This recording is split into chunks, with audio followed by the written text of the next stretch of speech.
Hey everyone, Egman here with another video. Today we've got a really exciting video on the top 16 from the Gencon singles event that happened this past weekend. Really exciting event just because it's also the first event where set 7 was legal. So a bunch of new decks and honestly a very diverse meta. Like look at this.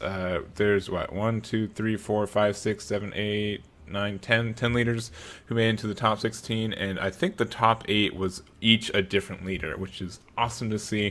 Really inspiring, and I think it changed what a lot of people thought about set 7. I think a lot of people thought it was more of a sleeper set, but I think there's a lot of just individual tech cards that make a lot of different strategies kind of viable, and I'm really excited to see how this meta develops from this point onward. So we're going to go through the top 15 decks.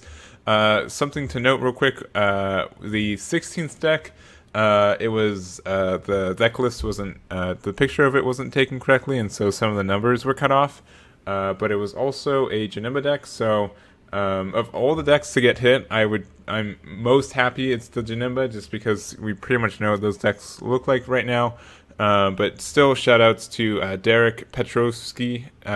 Sorry if I butchered that, but for getting top 16. Sorry I don't have your deck to go over, but still congratulations just the same for making it there. So also we do have this handy dandy challenge bracket. We normally don't get this kind of information here, so it's really cool to see it.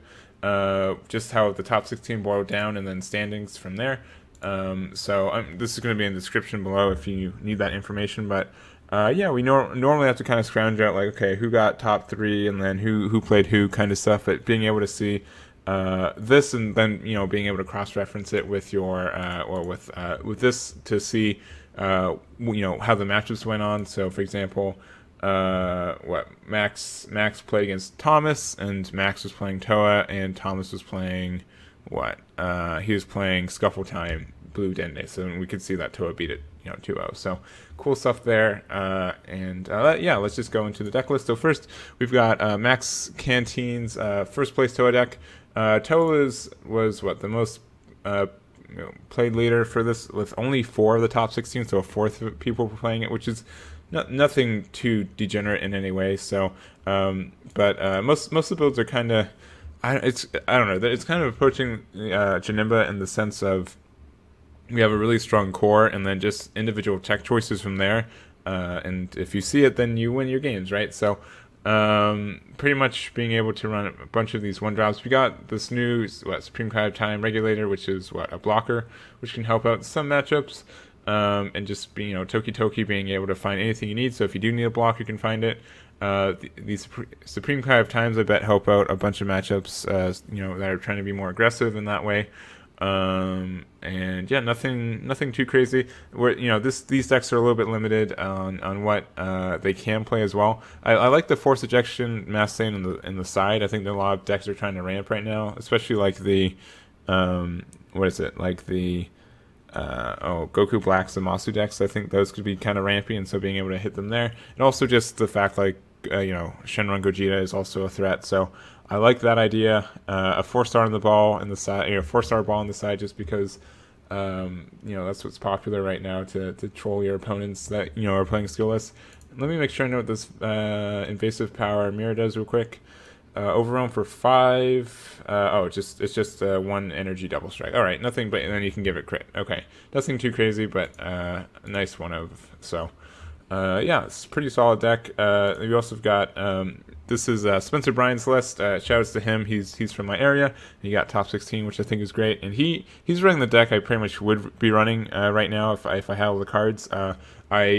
I'm really falling in love with this kind of skillless version of being able to have this 1-drop Son Goku, and then the 2-drop Super Saiyan Trunks from this set helps out. It's a black skillless card, so you can find it with the 1-drop, and you can also find it with bonds, and so you get some advantage there. Just the fact that this generates value every turn helps out a bunch, but it can also kind of fill up your weird energy turns.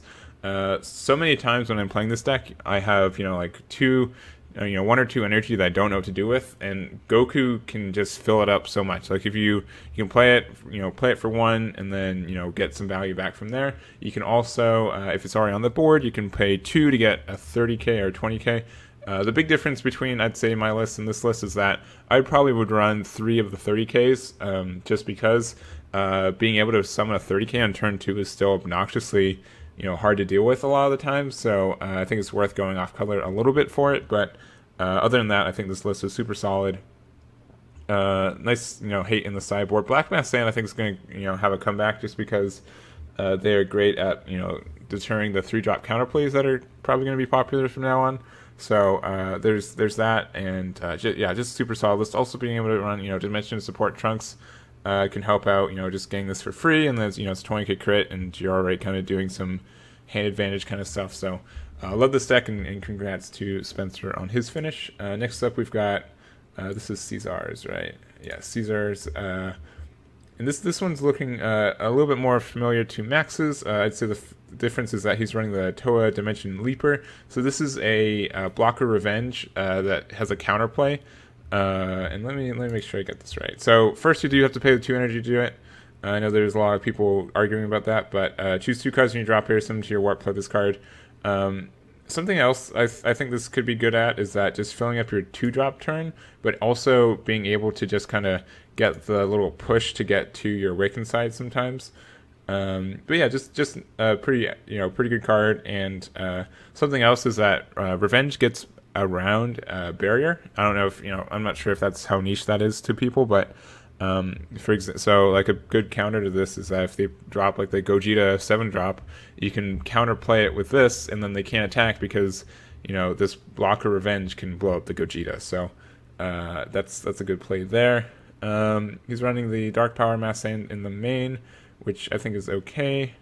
Pretty much like the most like the everything from like 2 energy on is just pretty cookie cutter from there, but which isn't a bad thing, by the way. This is so strong deck, and I think these 1-drops make all the difference, honestly. But it's a pretty solid game plan by now, and I think it's pretty solved. And then we've also got Eric Hill's version of this. I'd say he went a little bit greedy because he put the Hidden Power E Supreme Kai, and he put another one in the side deck as well.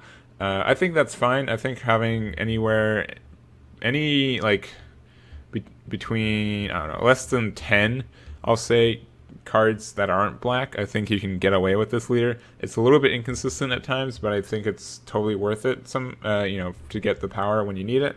So I don't think even running one of these, I don't think it's a big deal. But I think I'd like to see how much this helped. We really don't kind of burst for the win early with this deck. I feel like the main win is just kind of grind them out and just gain so much advantage and make them make suboptimal plays until they can't defend anymore. So because 7-drop mirror can be such a punk sometimes, but pretty solid deck. And there's that. Nothing, I don't think anything too crazy on these sides. He ran the Toa Dimension Leaper, which I think this is needed in some decks where counterplay is important, like Triple Flash. That can be scary. Nothing too buck wild there. So those are the Toa decks. Next up, we're going to go into Jovad Cruz's second place Blue Gogeta. This is one of the big spices for this event. And this is, I've seen this theory crafted as soon as we got the 7-drop Kaioken out, but the idea is that it's a 25k red card, and so that means, oh, cool, we can get it off with Bobbity really easily. And because of that, there's a lot of cheese that can happen. So my controlling Bobbity was eroded like a year ago, and it's to say that you can only activate its effect to look at the top 10? I think it's top 10. Maybe it's top 7. All right. Bobbity. When you play this card, look at the top 7 cards from your deck. Choose up to 2 red battle cards among them 25k power or less other than the Evil Wizard Bobbity and play them, then shuffle your deck. And it's been eroded that you have to have at least 6 red energy to do so, which isn't too terrible for this deck. And then this is something that has 25k power or less, and it's a red card. So, is it being red? Is it? It isn't. Oh yeah, 2 red battle cards. So this gets hit by it. And then you can just use its effect to, choose 1 card in your life, add to your hand, your opponent reveals their hand. You choose 1 card from it, place it in their drop area, and this card gets plus 25k power for the duration of the turn. So, pretty absurd, especially since this leader is pretty defensive in a lot of ways too. So you can have a bunch of life. stack up for this, and just a, triple strike dual attack and being able to pick the gates out of their hands can really power up this leader in so many ways. Sure, you can still play like the free, or not the free, but like the drop area negates for this card, but I think it's just a strong deck. So if you don't really know how it works, the idea is that you just go until turn 3, where you can play Veku Defective Fighter. This Gogeta is really good at just getting value anyways by looking top 5 for the red Gogetas, or sorry, the Gokus and Vegetas and Vekus, and then going into it, and then when it pops, you put 2 cards from the top of your deck to your energy. You hope that they're not your 8 blue cards, but rather they're all red cards, and then after that, you just can go into your combos. So the other thing you can do is the main reason that Bobbity was eroded was because Chain Attack Trunks was the thing, and you could bring this out on like turn 2 or 3, and then if this was still active the way it used to be, then your turn 3s would be outrageous. So but you can still do this, right? Because if you're at 6 energy, you can still play Chain Attack Trunks and get out this Bobbity, and then still have 2 energy floating and summon 2 cards from your deck. So the big money targets for here are Dark Duo Deborah, sorry. And he's like hit, but it activates whenever you play him, not just play it from your hand, so that's why it's important. Kefla is great because she gets a bunch of value and can put a lot of pressure, and then the 7-drop from there. So and you can even do this a turn earlier if you are flexible with your cards that you have. You can do this for 3 energy, intensifying power trunks into Chain Attack Trunks. You've seen it 100 times before. So really like this deck. Also, no extra cards, which is crazy. Only 2 technical negates, and then just the blockers and stuff. But I really like this deck. I'm happy it did so well. I'm not sure if this is I'm not sure, like a one-time wonder. I don't think it's necessarily like that. I think we'll be seeing these kind of decks a little bit, and I've just been seeing this floating around for a bit. But I definitely feel like this Veku engine can be a little bit fragile sometimes, and all that. So I'll be interested to see how it goes in the next couple weeks. But still, just an outstanding performance. So next up, we've got Scott Dashy, who got top 4 with his announcer. This is more or less the list he's been running the last couple events and like topping consistently with. So he's definitely doing something right. I think these Planet M2s are new. Don't quote me, but based on what I remember from his other list, let's go back in time. Let's do it live. 146. Scott Dashy. Here we go. This is Virginia. Yeah, they're new. Cool. I know my Scott Dashy lore. All right. Yeah, so they're new. Probably for Skillists, which I'd imagine would be a pretty popular deck at this event, even though there are only, I think, 2 in the top 16. But yeah, I think this is a solid engine, and he obviously has a lot of experience with it. So, and honestly, I bet a lot of people played against this suboptimally, just not knowing what it can do. So, congrats to him. He's on like a 3 or 4 tournament, topping streak with this deck. So, really outstanding, and I hope that continues on to the next event. Next up, we've got so this is rishis, and I think this is pretty much the exact deck that I had on my channel, but it's just the Universe 6 Kaba, and this deck does a lot, just does a lot, honestly. It's aggressive, and it can shut down your opponent, and it can be just instead of like storming the field with a bunch of guys, instead that you can't block all their attacks, the idea is that you just gain so much value in being able to shut down your opponent and also get like free 10Ks. Who thought that was a good idea? Not me, but the idea with this Kaba is that every time that you play a Universe 6 card, you can take up to 1 life, and then also get plus 5k to that card. It's not a once per turn, so you can just, if you keep playing Universe 6 stuff, then you can keep gaining plus 5k on your things, and awaken yourself real early. So that's a good effect, especially if you're using like Sisterly Bond Kale, which lets you play a card and then play another card on top. Let me make sure I got that right. She plays herself, and then and then look at the top 10 cards from your deck, choose up to one blue or yellow Kaba or one Arc Khalifa among them with energy cost 2 or less and play on the shuffle your deck. So being able to do that can help you out a bunch.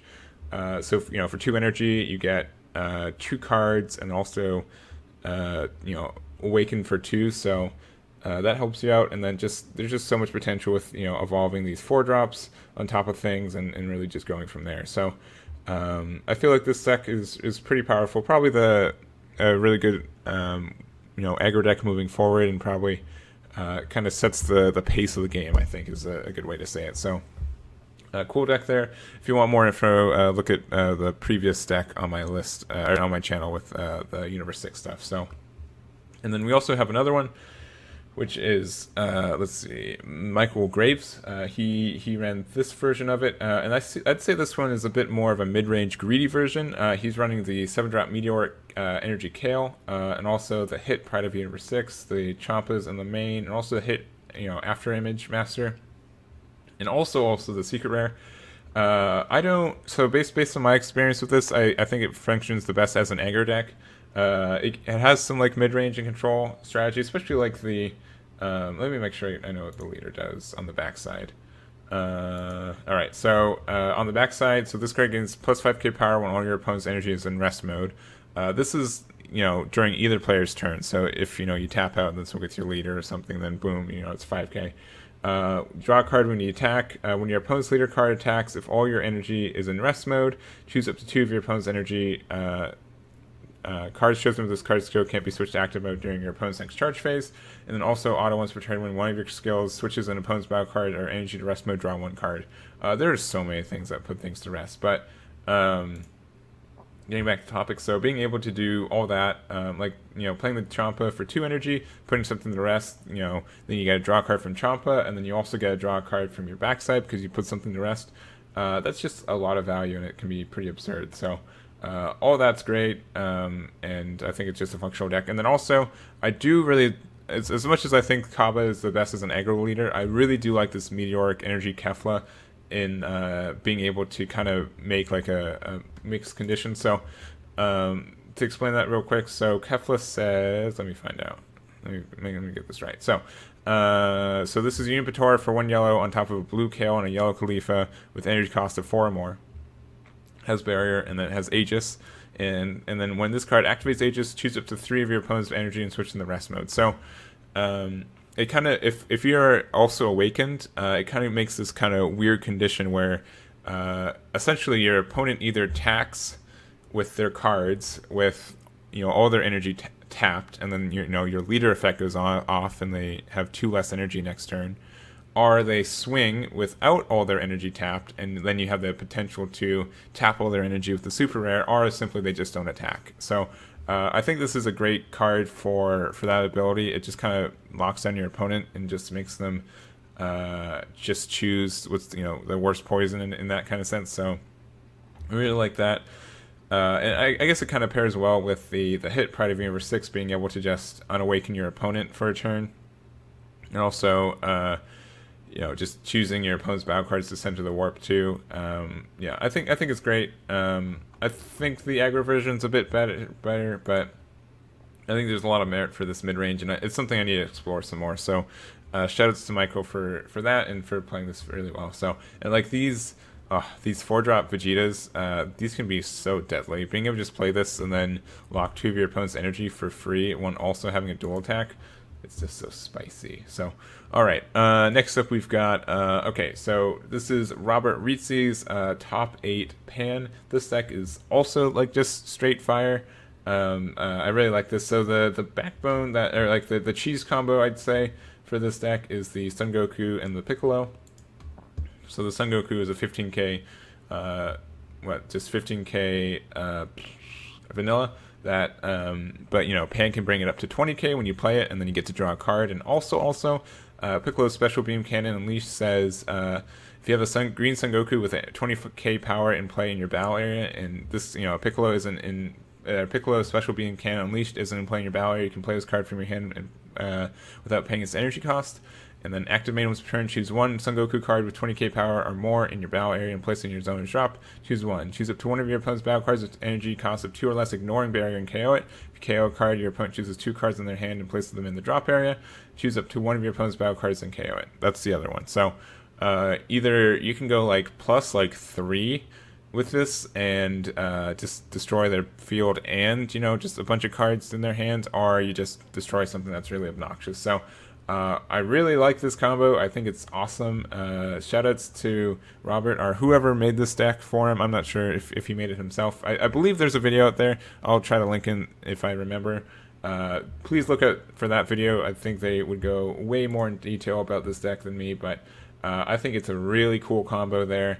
And it's just one of those cheese strats that I really like finding, and it looks, you know, it looked like it did really well for him. So just the effect, so you can play this for 2 energy and then get this Piccolo for free, or you can even play it for 1 energy from Dimension Support Trunks, and then you got a 15k Son Goku with, or 20k Son Goku with crit, you know, swing with the crit, and then blow up your Son Goku to blow up one of their cards, and just really go from there. So just a lot of value there. And then you still run the Chain Attack Zeno, you know, engine, just because that's obnoxious, and, you know, you can help out yourself a lot from there. And that's pretty much it. I'd say the rest is pretty standard pan stuff. The, you know, the new 2-drop Trunk Surge of Energy helps with the deck, just being able to play for 2 energy, being able to whatever, just, you know, draw 2 cards is fantastic. You know, Familiar Bonds is also a new card we add to it. Being able to, you know, play Fearless Pan for 2 energy instead of 3 can help out, and, you know, you can play it from your drop too, which is arguably a lot easier to play from, and all that. So great, love this deck, fantastic, and I'm happy he did so well with it. So next up we've got Thomas Corin, Scuffle Time, UI, Martial Arts. I'm not sure what the best way to say it, but it's really cool. So shoutouts to Sandy. A couple months ago, he kind of pioneered the idea of, oh, Scuffle Time is a really good idea. And what Scuffle Time is, it's using the Scuffle Time Sengoten with its synergy with Founded Spirit. And so you're using a blue Dende leader, and you just keep attacking and just applying pressure and all that. So it's taking that kind of idea, but expanding it to also having another great Saiyan to get this combo off with is with Awkward Situation Trunks, which you can get this Awkward Situation Otosku out for free, and then you can return it back to your hand with Son Goku Path to Infinite for 1 blue energy, and then you can go into 7-drop for 2 more blue energy. So I think this deck, based on what I've seen from it, I haven't seen it in action, but being able to either have a win condition of going super wide with a bunch of little guys, or just, you know, ending it with a really big Ultra Instinct Son Goku, I think it has a lot of merit, and just feels really good. So I think the only thing is that I kind of would almost expect like a the 1-drop blue Dende, just for a good turn 1 play, being able to find the cards you need, but I don't think it's too dangerous from there.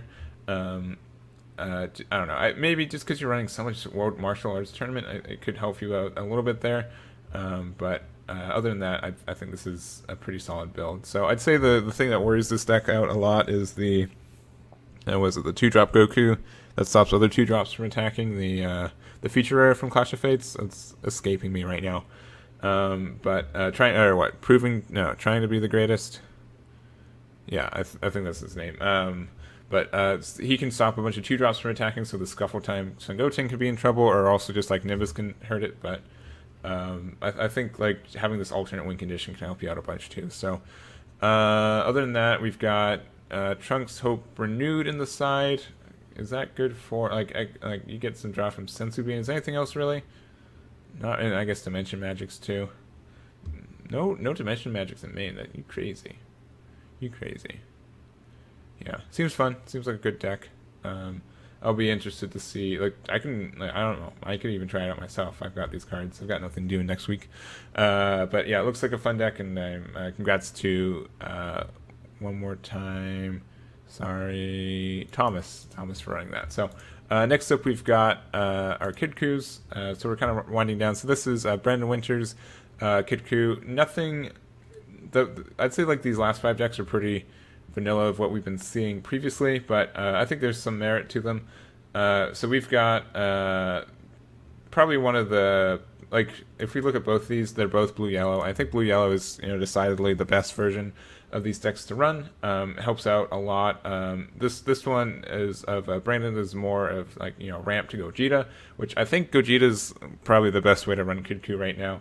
It's just such a solid answer. You're already really defensive anyways, and just being able to get so much value and pressure, and then just wipe them down to 3 cards can just kill someone, and you can afford to run objection and all that, and with the Awakened side being able to drop extra cards in your hand that are just not working, I think this is fantastic and just a great deck. So really like it, and congrats to that. And then also, this is a little bit more of like an aggressive version, running with the Fearless Assault Krillins and the Source of Power Son Gokus. So I think this version is great too, but I definitely, if I was to choose one, I'd say the Gogeta version is probably a little bit better, and I believe Tyler, this is Tyler Rice's build, I think he only got top 16 while Brandon got top 8, so that's kind of how I'd expect it to go, but I still think, blue-yellow is just super powerful, and just being able to run Mutaido and Bean without being punished by any counter cards, and also like Zarbon and all that, I think this is just all great. So congrats to everyone there. Next up we've got let's see, Anthony Hernandez with his Shenron Gogeta. Nothing too fancy with this deck. It's kind of what we've been seeing for the last couple weeks. I'd say the biggest add to this was a 1 Kaioken Sengoku. Not sure if that was I don't know, like if you can get to 7 energy pretty easily, and then go into World Peace, and then the idea is if you get your opponent down to 3 life, or if you play Gogeta, the 7-drop, you get them down to 3 cards in hand, and bam, you can just play this card, mill the other 3 out, and then you just pretty much win. So probably a little overkill there, but I still think it's an okay card. Just an alternative win condition. You have to play it from World Peace, which means you have to get to 7, and I just don't think it belongs in this deck, but maybe got a couple games with it. So other than that, nothing too crazy. Energy Barrage, Freeze on the side, I think are okay. Yeah, nothing too crazy there. Next up, we've got Eon Hills. He's got his blue-red Huragarn, which he's been running for like the last couple events, and also doing really well.